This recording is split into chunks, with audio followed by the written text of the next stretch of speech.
Hello everyone, welcome back to the channel. तो fearless marshal के latest episode में आपका स्वागत है। एपिसोड के स्टार्टिंग में हम फैंग को देखते हैं जो वहाँ पे स्नो लोटस लेके वापस आ चुका था। अब हम देखते हैं वहाँ पे व्हाइट एलिफेंट ट्राइब की वो सेंट कहने लगती है। अब यहाँ पे वक्त आ गया कि तुम्हारे फादर को हम फिर से पूरी तरीके से ठीक कर दे। अब हम देखते हैं वहाँ पे फैंग स्नो लोटस को बाहर निकालता है। अब हम देखते हैं वहाँ पे व्हाइट एलिफेंट ट्राइब की वो सेंट अपने पावर का यूज करते हुए उस स्नो लोटस का यूज करते हुए फैंग के फादर को हील करने लगते हैं। दूसरी तरफ वहाँ पे फैंग भी उस सेंट का हेल्प कर रहा था। अब हम देखते हैं कुछ टाइम के बाद में फैंग के फादर के बॉडी के अंदर से उनके इंजर्ड हुआ सोल बाहर निकलता है। दूसरी तरफ हम देखते हैं वहाँ पे व्हाइट एलिफेंट ट्राइब की वो सेंट कहने लगती है जल्दी से मेडिसिन लेकर आओ। अब हम देखते हैं वो वहाँ पे उन सारे लिक्विड को उस स्नो लोटस के साथ में मर्ज करने लगते हैं, जिसकी वजह से हम देखते हैं उसके अंदर से बहुत ही ज्यादा एनर्जी बाहर निकलने लगता है और वहाँ पे स्नो लोटस फैंग के फादर के सोल को हील करने लगता है। अब हम देखते हैं कुछ टाइम के बाद में स्नो लोटस पूरी तरीके से फैंग के फादर के सोल को रिवाइव कर देता है, मतलब कि वहाँ पे उसे हील कर देता है। अब हम देखते हैं वहाँ पे फैंग के फादर का सोल उनके बॉडी में वापस चला गया था, जिसको देख के वहाँ पे फैंग उस सेंट को कहने लगता है आखिरकार फादर की सिचुएशन यहाँ पे क्या सा है। अब हम देखते हैं वहाँ पे व्हाइट एलिफेंट ट्राइब की वो सेंट कहने लगती है भले यहाँ पे तुम्हारे फादर का सोल पूरी तरीके से रिवाइव मतलब कि पूरी तरीके से हील हो गया, बट उनके एक्सटर्नल इंजरीज यहाँ पे बहुत ही ज्यादा है, जिसकी वजह से बहुत ही ज्यादा लंबा टाइम लग सकता है उनके इंजरी को हील होने में। अब हम देखते हैं वहाँ पे उसकी बातें सुन के दूसरी तरफ वहाँ पे कहने लगता है अभी तक यहाँ पे अंकल दाओ भी पूरी तरीके से हील नहीं हुए, वो भी बहुत ज्यादा इंजर्ड है। अब हम देखते हैं वहाँ पे वैंग कहने लगता है मुझे वापस तियान युआन में जाना होगा, कोई ना कोई रास्ता ढूंढूंगा ताकि यहाँ पे फादर के एक्सटर्नल इंजरीज को पूरी तरीके से मैं हील कर पाऊँ। हम देखते हैं वहाँ पे फैंग ये सब कुछ बोल ही रहा था, तभी हम देखते हैं वहाँ पे एक सोल्जर आ जाता है और वो कहने लगता है हमें कुछ टाइम पहले हमें यहाँ पे जनरल का लेटर मिला था और हमें पता चला कि वो बहुत ज्यादा खतरे में, जिसकी वजह से मैं डायरेक्टली यहाँ पे आ गया। अब हम देखते हैं वहाँ पे वो सोल्जर इनके फादर के एक्सटर्नल इंजरीज को हील करने लगता है और वो अपने पावर का यूज कर रहा था, बट हम देखते हैं इसमें वो भी नाकामयाब हो जाता है और वो कहने लगता है मैंने सोचा नहीं था मैं इतने लेट पहुंचूंगा और यहाँ पे इनकी ऐसी हालत होगी। दूसरी तरफ हम देखते हैं वहाँ पे फैंग कहने लगता है कोई ना कोई तो रास्ता होगा जिसकी वजह से हम यहाँ पे फादर के एक्सटर्नल इंजरीज को और जो यहाँ पे इनको चोट पहुंचाए उसको पूरी तरीके से क्योर कर पाए। अब उसकी बातें सुन के दूसरी तरफ वहाँ पे वो सोल्जर कहने लगते हैं क्यों ना हम यहाँ पे सुप्रीम को कहें मतलब कि किंग को। उसकी बातें सुन के वहाँ पे फैंग कहने लगता है क्या वो हमारी बातें मानेंगे। अब हम देखते हैं फैंग की बातें सुन के वहाँ पे वो सोल्जर कहने लगता है क्यों ना उन्हीं से पूछे। अब हम देखते हैं वो वहाँ पे अपने डिवाइन मिरर को बाहर निकालता है, तभी वहाँ पे सुप्रीम मतलब कि किंग का स्पिरिचुअल कॉन्शियसनेस मतलब कि स्पिरिचुअल बॉडी आ जाता है और हम देखते हैं वहाँ पे किंग कहने लगते हैं आखिरकार बैटल क्या सा रहा, जिसके रिप्लाई में वो सोल्जर कहने लगता है फाइनली यहाँ पे बैटल खत्म हो गया और हमने सारे थीव्स और जितने भी यहाँ पे गद्दार थे उन सबको मार दिया और हमारे एनिमीज का यहाँ पे नाम और निशान मिटा दिया। अब उनकी बातें सुन के वहाँ पे किंग बहुत ज्यादा खुश हो गए थे। दूसरी तरफ वो सोल्जर कहने लगता है ये सब कुछ यहाँ पे फैंग और उसके फादर और उसके लोगों ने किया है, जिसके रिप्लाई में वहाँ पे फैंग कहने लगता है ऐसी कोई बात नहीं है, वैसे भी यहाँ पे जितने भी ऑफिसर थे और जितने भी हमारे सोल्जर थे उन सब ने अपना बेस्ट दिया है, जिसकी वजह से इस वार को हम जीत पाए। वैसे भी मैं यहाँ पे साउथर्न सियानजियान के लोगों की लाइफ को ऐसे डेथ में नहीं छोड़ सकता था, तो ये सब कुछ अकेला करने का यहाँ पे मैं रिस्क कैसे लेता।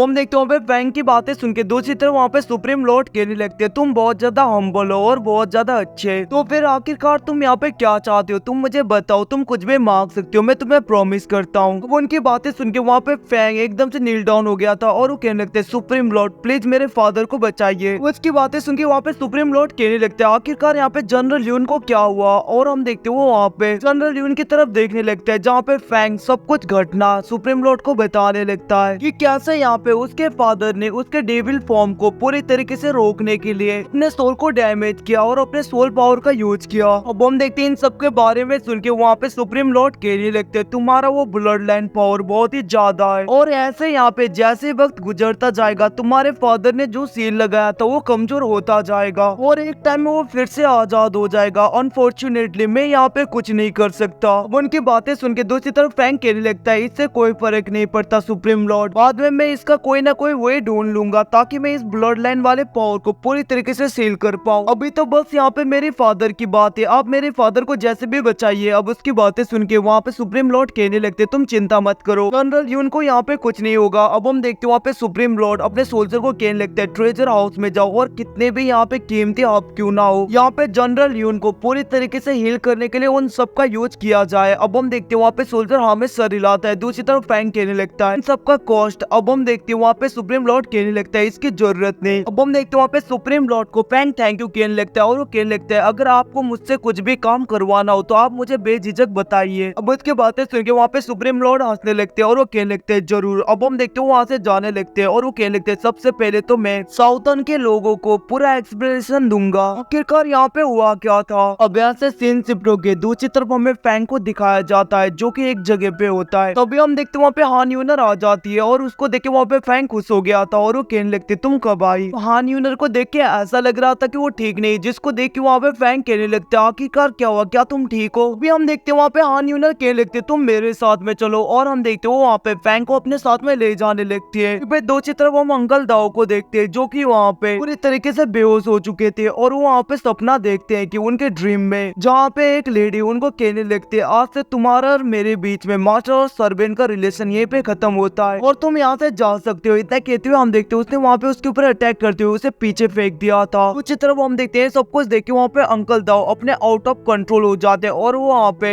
एलिफेंट ट्राइब के उन लोगों के ऊपर अटैक करने लगते हैं। जहाँ पे हम देखते हैं वो वहाँ पे एक बंदे के ऊपर अटैक करने ही वाला था, तभी वहाँ पे हानी यूनर आके उसे रोक देती है। दूसरी तरफ फैंग कहने लगता है अंकल दाओ आखिरकार क्या हुआ। तभी हम देखते हैं उसकी नजर उसके चेस्ट में बने हुए फॉर्मेशन पे जाता है। अब हम देखते हैं वहाँ पे फैंग तेजी में उसकी तरफ बढ़ रहा था जहाँ पे अंकल दाओ भी उसके ऊपर अटैक करने लगते हैं, बट हम देखते हैं फैंग उसके हर एक अटैक से बच रहा था। तो गाइस इसी के साथ ही एपिसोड खत्म होता है। अगर आपको अच्छा लगे तो लाइक एंड सब्सक्राइब कर देना। Thank you watching, bye see you again.